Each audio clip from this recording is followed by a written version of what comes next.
ঠাম্মা একটা হাই করে দাও। হাই করো, হ্যালো হ্যালো করো মা, এই যে গুণ করে হ্যালো করে হ্যালো চিহ্ন না হ্যালো সোনালি তুমি একটা হাই করে দাও। হাই ঠাম্মা একটা হাই করে দাও। মাংস কাটতেছি দেখছো? হ্যাঁ, এখন আমি মাছ কাটবো। মাছ কেটে দিই মারে। মা এখন রান্না করতেছে, মশলা করতেছে মা। জিরা বাটতেছে মা, জিরা সাদা জিরা বাটতে। দেখো এটা হলো মাটন, এটা হলো ছোট মাছ, আর এটা হলো মাছের মাথা দিয়ে একটা আইটেম হবে। থ্রি টাইপস আইটেম হবে। ডাল বানানো হয়ে গেছে, ডালটা দেখানো হয়নি। এই যে ডালটা না, দুইটার লেগে মরিচ বুঝলি, মাছেও দিবে, মরিচটা করবো সবাই ভালো না। পেঁয়াজ বাটতে দেবো না, এমনি কেটে দেবো। হ্যালো গাইস, আজকে আমি তোমাদের সাথে শেয়ার করব আমার গ্রামের বাড়ি কি মানে আমার বাড়ির কিছু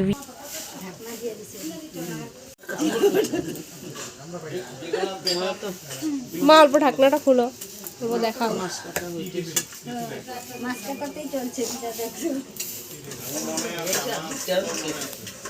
এক কালারে একবার একটা গেঞ্জি প্যান্ট আমার একটা এক কালার কালারও আমি অন করি আপেল হ্যাঁ, তারপরে এরকম যে ওয়ান টাইম কত করে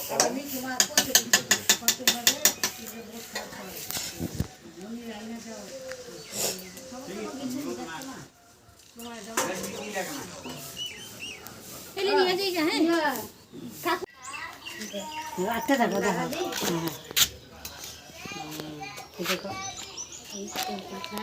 কচি কাঁঠার ঝোল দেখছো, কচি পাঠার ঝোল।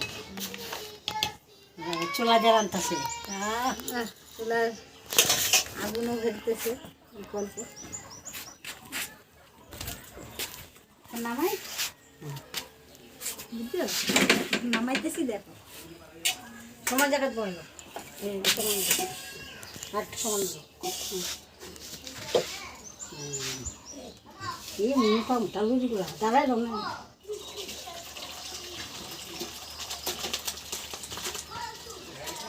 জলটা ভেসে গেছে নাকি সমান জায়গা তৈরি এটাতেই যাবে। আমরা পোলা পেলে তো শুকনো শুকনো ভালো পাই, কিন্তু আবার তো লাগে ঝোল দুর্গা খাওয়া পারেন ঝোল।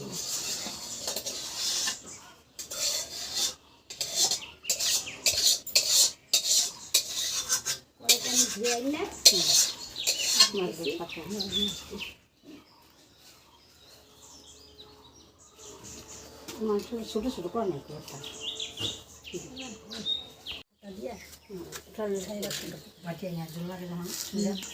কমাই না না আস্তে আস্তে দাও আমাদের ভিডিও করি। তো এখানে ঠাকুমা বলছে যে আমাকে ভিডিও কর, তার জন্য ঠাকুমা বসে গেছে রান্না করতে। এই দেখো গাইস, ঠাকুমা এখানে মাছের মাথা ভাজা করছিল, মাছের মাথা দিয়ে একটা কিছু পদ হবে। তারপরে এটা আমার বাড়ি, এখানে আমরা চুলাতে মা রান্না করে, সবসময়ই মা চুলাতে রান্না করে, কিন্তু তোমাদের সাথে শেয়ার করা হয় না। আজকে ভাবলাম তোমাদের সাথে শেয়ার করি যে আমাদের বাড়িতে কিভাবে হয়। আমাদের বাড়িটা একবারে যে অনেক প্রত্যন্ত গ্রামে সেরকম নয়, কিন্তু আমাদের একদম পাশেই ঝিল আছে, পাহাড় আছে, বাস আছে, খুবই সুন্দর আমাদের বাড়ির পরিবেশ। এটাও কিন্তু আমার এক ঠাকুমা, কি সুন্দরী না, আমার ঠাকুমারা কিন্তু খুবই সুন্দরী গায়েস। এই দেখো এখানে ঠাকুমা রান্না করছিল, আর আরেক ঠাকুমা বসে বসে কথা বলছিল, সবাই আমরা গল্প করছিলাম, তার সাথে সাথে খুবই এনজয় করছিলাম। এই দেখো গায়েস, মা এখানে কি যেন কি বলছিল।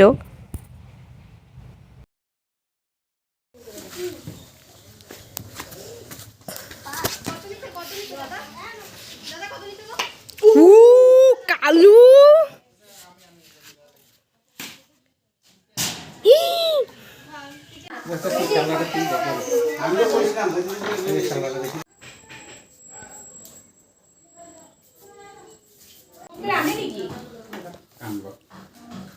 এই যে সবাই কিন্তু দেখছে ব্লগে যে একটা ছেলে, বাচ্চা ছেলে একটা কান্না করছে।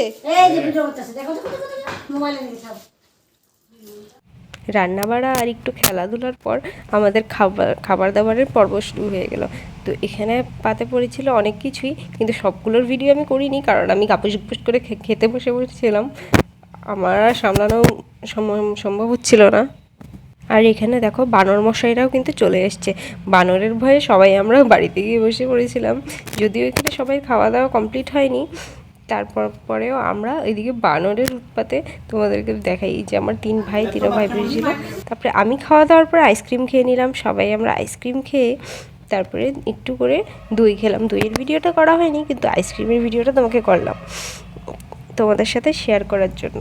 মা তো আইসক্রিম খেতে খুবই ভালোবাসে, মা আইসক্রিম খেয়ে খুবই খুশি, আর মায়ের এই ফ্লেভারটাই পছন্দ। এই দেখো কাকিম কি করছে, আবার কাকিমনি কিন্তু ঝুলা ঝুলছে এখানে বসে।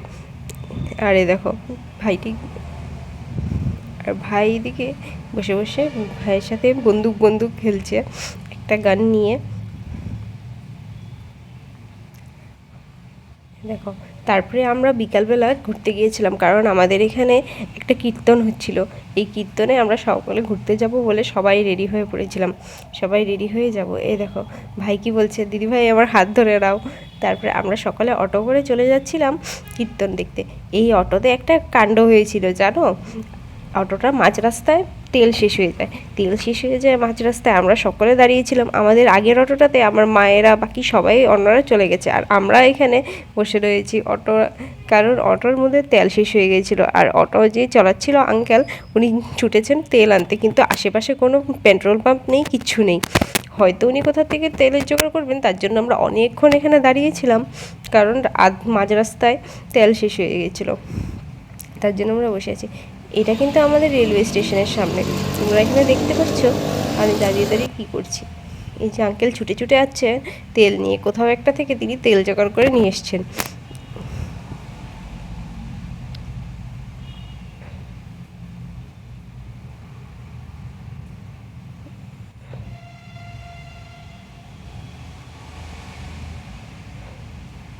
আমরা সকলে এখানে বসে বসে বোর হয়ে যাচ্ছিলাম। দেখো গাইস সন্ধ্যা হয়ে যাচ্ছিল, অনেক দেরি হয়ে যাচ্ছিল, তার জন্য কাকু বলল যে দে আমি ভিডিওটা করে দিই, তুই ভালো করে ভিডিও করতে পারছিস না, তার জন্য আমরা ভিডিও করতে, কারণ আমি এই সাইডে দাঁড়িয়েছিলাম। এ দেখো এখন তেলটা ভরিয়ে নিল, এবার আমরা যাব আবার মেলা দেখতে।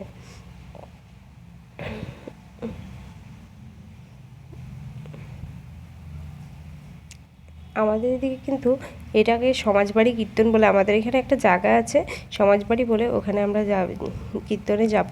কিন্তু তার আগে আমরা যাব আমাদের লামডিংয়ের সবচেয়ে ফেমাস শীতলা মন্দিরে। মা শীতলার দর্শন করতে আমরা সকলে চলে গেছিলাম। আমার মায়েরা আমাদের আগেই পৌঁছে গিয়েছিল, কিন্তু আমাদের অটোটা মাঝখানে তেল শেষ হয়ে যাওয়ায় আমরা একটু লেট হয়ে গেছিলাম। এই দেখো গাইস কি সুন্দর দূরের থেকে মা শীতলার মন্দিরটা।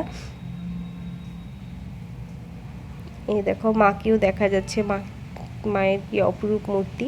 শীতলা পূজার ভিডিও তো তোমরা সকলেই দেখেছো, কিন্তু এটা শীতলা পূজার আগের ব্লগ ছিল, আমি যেহেতু শেয়ার করতে পারিনি তোমাদের সাথে, তার জন্য এখন শেয়ার করছি। এই দেখো ঠাকুমা সবাই পুজো করে নিচ্ছিল এখানে মা শীতলার। মায়ের মুখটা দেখো কি সুন্দর। আর এই যে আমি এই ক্লিপটা নিয়েছিলাম, কারণ আমি প্রথমে ভেবেছিলাম মায়ের মাথার উপরে কবুতরটা যে বসে আছে সেটা নকল, পরে দিয়ে আমি খেয়াল করলাম না ওটা এভাবেই বসে আছে, এটা আসলে জীবিত। এই দেখো তারপরে আমরা সকলে চলে যাচ্ছিলাম সমাজবাড়ি কীর্তনের উদ্দেশ্যে।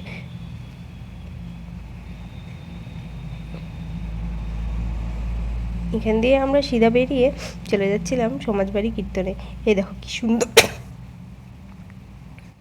আমি একটু স্নিজিং হয়ে গেছে, কারণ আমার সর্দি লেগে গেছে গাইস। এই দেখো আমরা সকালে চলে এসেছিলাম, এই যে আমার মা ভাই সবাই আমরা চলে এসেছিলাম কীর্তনে গিয়ে আমি তো নানান রকমের খাবার দাবার দেখে পুরোই খুশি। এবার আমি গিয়ে কিছু একটা খাবো, এইভাবে আমরা পুরো স্পিডে যাচ্ছিলাম।